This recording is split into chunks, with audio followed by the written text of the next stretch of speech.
Mesdames, Messieurs, bonjour à toutes et à tous. Bienvenue au journal. Le Burkina commémore aujourd'hui le 17e anniversaire de l'assassinat de Norbert Zongo et de ses 3 compagnons dans un contexte où le dossier a été rouvert et un nouveau juge d'instruction désigné qui travaille en toute indépendance pour que la vérité éclate enfin. La réflexion sur la problématique de la gestion de ces ressources humaines. Notre invité est le directeur général des impôts. Bonjour, monsieur le DG. Bonjour, monsieur Godefroy. Merci d'être venu sur ce plateau nous parler de cette 4e conférence annuelle. C'est moi qui vous remercie. Tout d'abord, il y a 17 ans, jour pour jour, étaient assassinés le journaliste Norbert Zongo et ses 3 compagnons d'infortune sur la route de Sapuy. Leurs corps avaient été retrouvés, criblés de balles et brûlés dans leur véhicule. La nouvelle de leur disparition avait vite fait le tour du pays et suscité une indignation générale. Retour sur le drame de Sapuy avec Olopoda. Bana, qui signifie la fuite, est terminée. C'est le credo choisi par le journaliste Norbert Zongo pour affronter son destin. Un destin qui va connaître une fin tragique lorsqu'il s'engage au cours de ses investigations à lever le voile sur le meurtre de David Ouedraogo, le chauffeur de François Compaoré. Le 13 décembre 1998, Henri Sebgo, de son nom de plume, et 3 de ses compagnons sont retrouvés morts à une centaine de kilomètres au sud de Ouagadougou. Nous venons d'apprendre la confirmation d'une triste nouvelle qui court depuis ce matin à Ouagadougou. C'est le décès accidentel de notre confrère Norbert Zongo, alias Henri Sebgo. Nombreux sont les Burkinabés qui n'ont pas cru à cette nouvelle froide et macabre. Et pourtant, les faits allaient s'imposer à tous. C'est ici, à Sapuy, plus précisément à 7 km à la sortie sud en direction de Léo, que Norbert Zongo, Yembi Ernest Zongo, Blaise Ilboudo et Abdoulaye Ninkiema ont trouvé la mort. Le véhicule qui les transportait était en proie à des flammes et les corps calcinés des victimes sur place laissaient voir une scène dramatique et de désolation. La nouvelle se répand rapidement et dans les jours qui suivent, des milliers de personnes vont descendre dans les rues des principales villes du pays pour demander que justice soit faite. Nous avons lu avec attention dans la presse de ce jour la déclaration du groupe du 14 février relative aux circonstances de la mort du directeur de publication du hebdomadaire L'Indépendant. Cette déclaration tend à conditionner l'opinion publique et à orienter l'enquête judiciaire dans une optique partisane à l'effet de justifier les graves troubles à l'ordre public dont ils seront tenus pour responsables. Des communiqués d'interpellation et de mise en garde et des actions dissuasives, rien de tout cela n'a pu freiner la vive réprobation du peuple burkinabé qui demande simplement que la lumière soit faite sur la disparition du journaliste Norbert Zongo. Le Burkina venait ainsi de basculer dans une crise qui n'a pourtant pas empêché de rendre un dernier hommage aux victimes du drame de Sapuy. Ce 16 décembre 1998, une foule immense accompagne à sa dernière demeure le directeur de publication du journal L'Indépendant. De la morgue de l'hôpital Yalgado au cimetière de Gounguin, la foule a traversé les artères de la ville de Ouagadougou. Au cimetière, des témoignages et des oraisons funèbres ont été faits sous les yeux de la veuve en larmes, des parents inconsolables, des amis et connaissances attristés. Ainsi s'est terminée la fuite du journaliste d'investigation. Norbert s'en est allé à jamais. À l'occasion de cette célébration, le service d'information du gouvernement SIG indique que le gouvernement burkinabé a répondu favorablement à l'arrêt de la Cour africaine des droits de l'homme et des peuples dans la cause opposant les ayants droit de feu Norbert Zongo et 4 autres à l'État burkinabé. 233 135 409 francs CFA ont été débloqués au titre de l'indemnisation des requérants dans l'affaire. Le SIG note également la réouverture du dossier Norbert Zongo, la désignation des nouveaux juges d'instruction et la mise à la disposition du juge d'instruction de moyens conséquents pour la conduite du dossier. Le gouvernement de la transition veut par ces mesures s'assurer que le dossier suit son cours et les magistrats font leur travail en toute indépendance. Un plateau spécial est prévu ce soir à partir de 21h sur la RTB, suivi de la diffusion du film documentaire Boribana. Le président du Faso, Michel Kafando, assistera demain à Conakry à la cérémonie d'investiture de M. Alpha Condé, précise un communiqué de la direction de la communication de la présidence du Faso.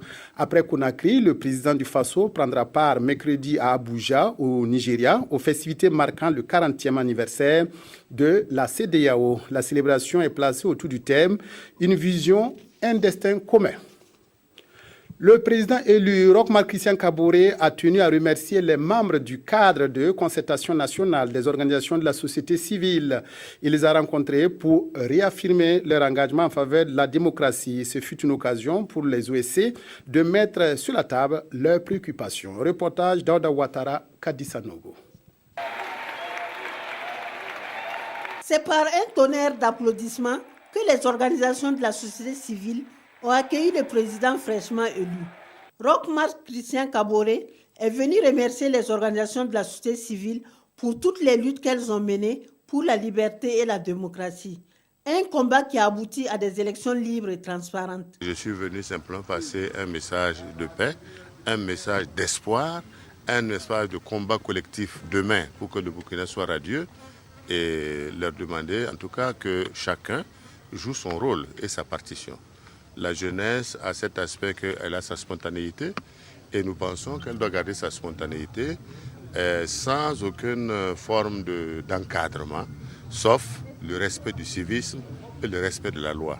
Une occasion pour le cadre de concertation nationale des organisations de la société civile d'égrener un chapelet de doléances. Nous avions énuméré beaucoup d'attentes, mais les attentes qui semblent les plus essentielles, c'est que la jeunesse burkinabé puisse trouver de quoi travailler, que la jeunesse burkinabé puisse trouver de quoi s'occuper, ouvrir beaucoup d'universités, de microcrédits pour les jeunes pour s'auto-employer. Et pour les femmes aussi, c'est pareil, qu'on puisse ouvrir une banque qui va promouvoir en fait l'entrepreneuriat féminin. Et puis bon, la société civile, c'est pourquoi que la société civile aujourd'hui puisse être prise activement dans le développement du Burkina. Les organisations de la société civile s'engagent à accompagner le président élu dans le processus de changement tant souhaité par le peuple. Nous recevons à présent le directeur général des impôts. Bonjour, monsieur le directeur général. Bonjour, monsieur Godefroy. Alors, la 4e conférence annuelle de la direction générale des impôts se tient du 15 au 17 décembre à Ouagadougou autour du thème « Le management des ressources humaines pour une administration fiscale moderne et performante ». Alors, pourquoi ce thème-là vous tient à cœur? Merci, monsieur Godefroy. Le thème, comme vous l'avez lu, porte sur le management des ressources humaines pour une administration moderne et performante. Ce thème n'est rien d'autre que la traduction de l'adage qui dit que l'homme est au cœur de tout développement. Alors, pour mieux comprendre la portée de ce thème, il faut savoir que la Direction générale des impôts, en tant que direction centrale du ministère de l'économie et des finances, est chargée de la mobilisation des recettes au niveau interne. Et la Direction générale des impôts, en image, ces 3 grands traits qui se résument à une mobilisation de ressources de plus de 500 milliards ces 3 dernières années qui se sont succédées. C'est également 48% de l'ensemble des recettes propres de l'État burkinabé. C'est enfin une famille de 2255 agents sur toute l'étendue du territoire national. Alors, ces chiffres, si ce n'est pas le premier responsable de la DG même qui porte ça à votre connaissance, tout le monde parle des impôts au Burkina, mais ce n'est pas évident que les gens ont cette information, que c'est pratiquement un petit village réparti sur l'ensemble du territoire national pour la collecte des ressources fiscales au profit du budget de l'État et des budgets des collectivités territoriales. Alors, vous faites 48% des recettes des régies sur l'ensemble du Burkina. Ça veut dire que vous jouez une partition très importante. Est-ce que cette partition-là est reconnue en tant que telle? En tout cas, ce plateau me donne l'opportunité de dire que la Direction générale des impôts est la première recette en termes de mobilisation des ressources propres au niveau national. Maintenant, est-ce que nous sommes reconnus en tant que tels? Il faut dire que l'année 2015 nous a donné l'opportunité de constater qu'au plus haut niveau de l'administration économique et financière, Monsieur le ministre de l'économie et des finances et Madame le ministre délégué, en tout cas, c'est l'occasion de leur rendre hommage parce qu'ils nous ont montré qu'effectivement, ils ont conscience de la place qu'occupe la Direction générale des impôts dans la mobilisation des ressources. Et en tout cas, nous nous sommes sentis accompagnés toute la durée de cette transition, ce qui nous a d'ailleurs permis, malgré les soubresauts que le pays a connus, d'être aujourd'hui à un niveau de mobilisation des ressources, certes pas satisfaisant, mais qui nous réconforte parce que n'eût été l'assiduité et l'engagement des agents autour du directeur général des impôts que je suis, ce n'est pas évident que nous serions à ce niveau de mobilisation parce qu'en fin novembre, je pense que la DGI est autour de 465 milliards, malgré ce que vous avez pu constater durant toute cette année 2015. Alors, monsieur le directeur général, vous avez dit que c'est la promotion des ressources humaines que vous voudrez mettre au cœur de la réflexion au cours de ces 3 jours, mardi, mercredi, jeudi, à l'occasion de cette 4e conférence annuelle de la DGI. Et vous parlez de diagnostic, de plan de carrière, de la stratégie, de planification, de tout ça. Est-ce que ce n'est pas quelque chose que vous faites au jour le jour? Merci. Une chose est de faire quelque chose au jour le jour. Une autre chose est de se dire qu'il y a un moment pour marquer un arrêt afin d'évaluer la pratique quotidienne qu'on fait et de tirer les leçons afin d'envisager l'avenir avec beaucoup plus de sérénité.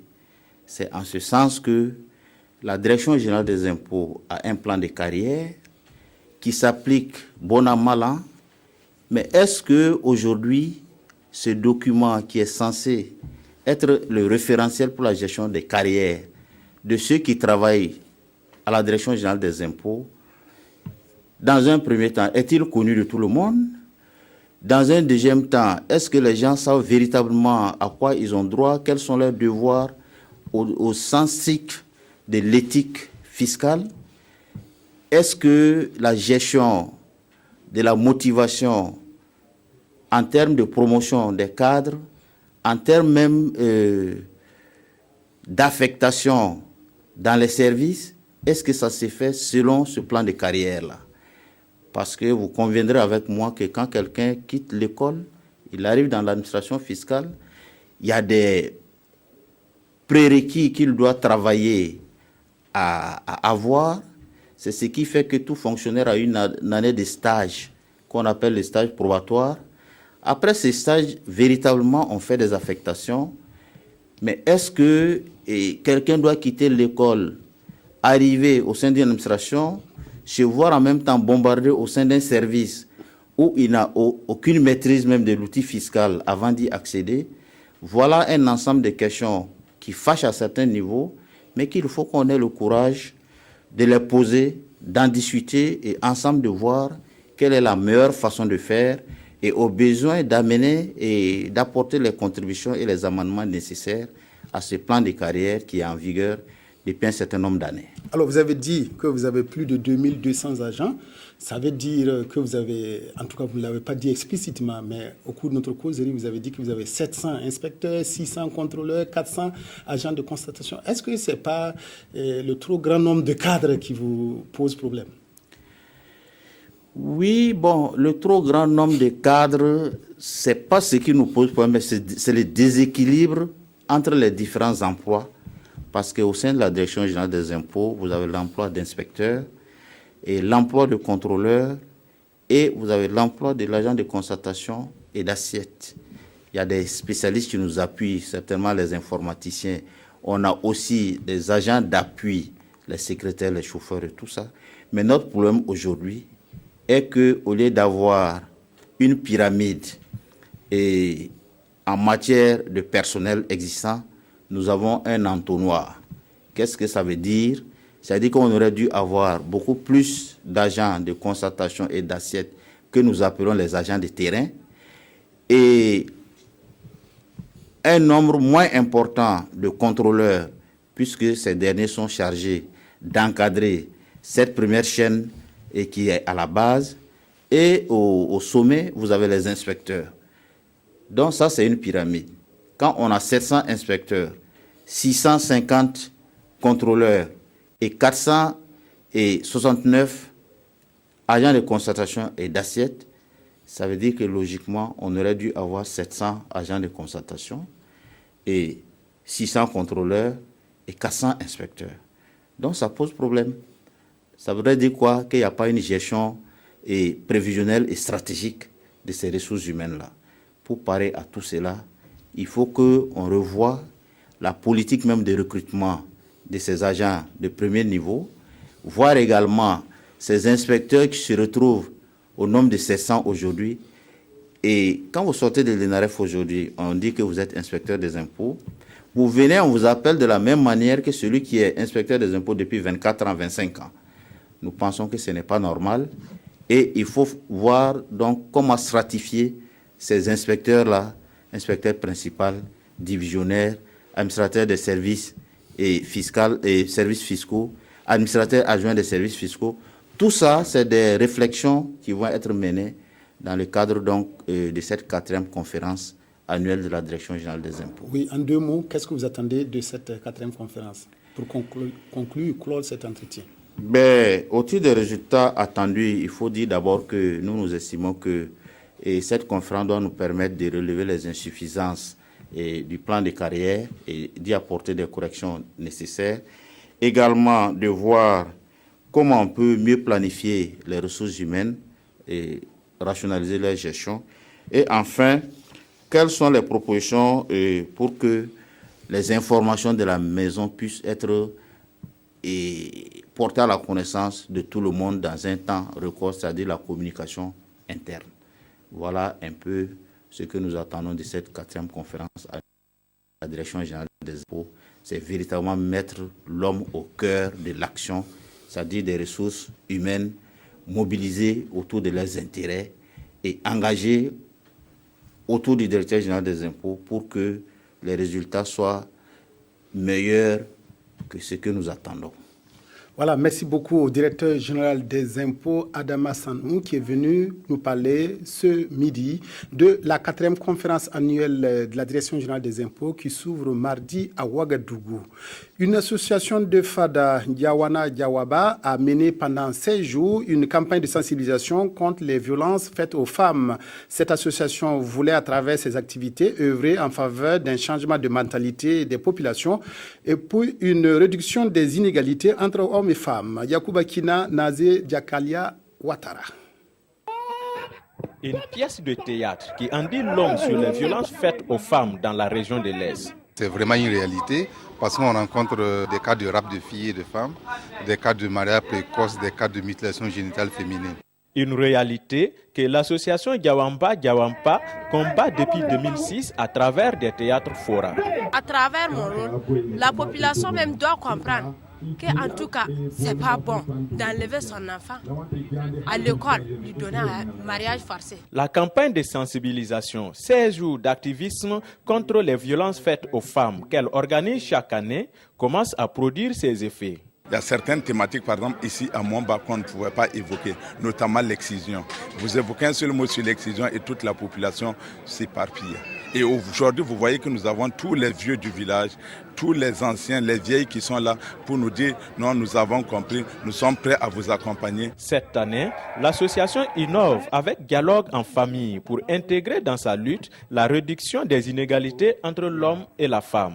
L'association envoie des animateurs pour faciliter le dialogue en famille parce que là, vous avez le père, la mère et tous les enfants réunis autour de l'animateur et un support radio qu'ils utilisent et l'animateur en tant que tel est un facilitateur. Cette campagne de sensibilisation célébration, c'est aussi le coup de pédale pour le bien-être de la femme et de la jeune fille. Le ministère de la Justice, des Droits humains et de la Promotion civique a organisé à Dédougou un atelier sur le guide de prévention et de gestion des conflits communautaires. Les participants à cette rencontre étaient les observatoires régionaux, provinciaux et départementaux de la Boucle du Moun. Elle a permis aux membres de l'observatoire local de s'approprier le guide de prévention des conflits. Christophe Traoré, Paul Nayalagodo, Savadogo. Outiller les membres de l'Observatoire du contenu du guide de prévention et de gestion des conflits communautaires dans la boucle du Mouhoun, c'est l'objectif de cet atelier de 72 heures. À travers des communications et des échanges, les participants se sentent prêts à relever les défis. Au Mouhoun, ici, nous savons ce qui se passe. Évidemment, les choses n'ont pas la même nature, mais tout ça empoisonne la communauté, n'est-ce pas? Au sortir de cet atelier, on serait un peu plus grandi. La création de l'Observatoire national de prévention et de gestion des conflits communautaires répond au souci du gouvernement à promouvoir la paix.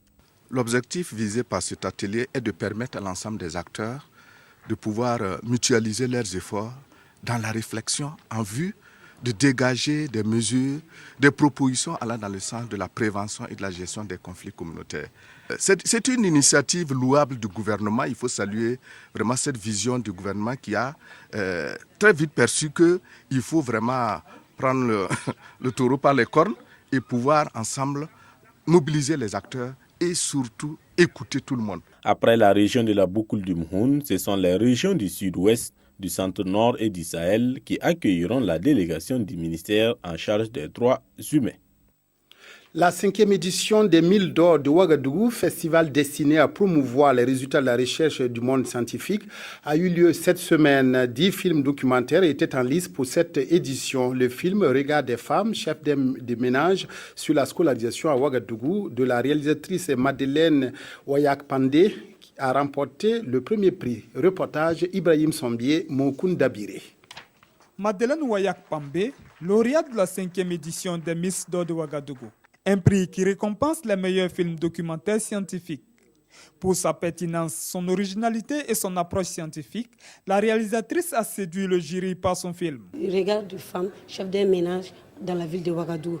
En fait, son film parle de la scolarisation des jeunes filles dans la ville de Ouagadougou. Les difficultés auxquelles les mamans sont confrontées tous les jours afin de parvenir à donner une éducation valable et fiable à leurs filles. Initiative de l'Institut de recherche pour le développement IRD et de l'ambassade de France au Burkina Faso, ce festival se veut une tribune de valorisation des travaux des chercheurs africains. C'est de permettre à des réalisateurs de travailler pour des chercheurs et de porter à la connaissance du plus grand nombre le résultat de leur recherche. Des Mills d'or de Ouagadougou, le ministre de la Recherche scientifique et de l'Innovation compte en faire un tremplin pour la valorisation des résultats de la recherche au plan national. Il est important que les résultats de la recherche soient portés sur des films documentaires, sur ces nouveaux supports.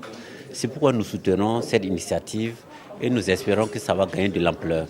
À l'image du FESPACO, ce festival a pour vocation de se positionner comme la plate tournante de la vulgarisation des résultats de la recherche en Afrique.